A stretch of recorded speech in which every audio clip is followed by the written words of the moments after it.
ప్రధానమైనటువంటి అంగములు ఏ ఉన్నాయో అటువంటి అవయవముల దగ్గర ప్రవహిస్తున్నటువంటి రక్తంలో గసగసాలంత చిన్నవిగా ఉన్నటువంటి ఆ కొవ్వు ముద్దలు వెడుతూ వెడుతూ అడ్డుపడితే వెనక ఉన్నది వచ్చి మళ్ళీ అడ్డుకుంటుంది, వెనకనున్నది వచ్చి మళ్ళీ చేరుతుంది. ఆ ముద్ద పెద్దదై సాధారణంగా తెల్లవారుజామునే మాకు ఎక్కువగా హృదయ సంబంధమైనటువంటి పక్షవాత సంబంధమైనటువంటి వ్యాధిగ్రస్తుల యొక్క వివరాలు అటువంటి రోగులు మా దగ్గరికి ఎక్కువ వస్తారండి.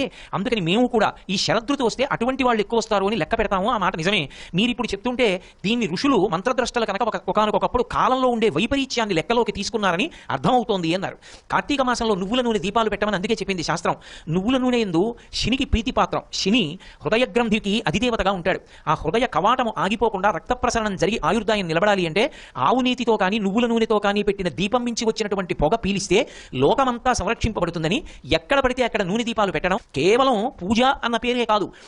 పూజ అన్న పేరుతో కాలమునందు అంతర్లీనంగా వచ్చేటటువంటి ఉపద్రవములను ఎదుర్కొని మనకి మనంగా ఏర్పాటు చేసుకోగలిగినటువంటి నిరోధక శక్తిని కూడా ఉపాసన ఎందే స్థిరీకరించారు మన ఋషులు.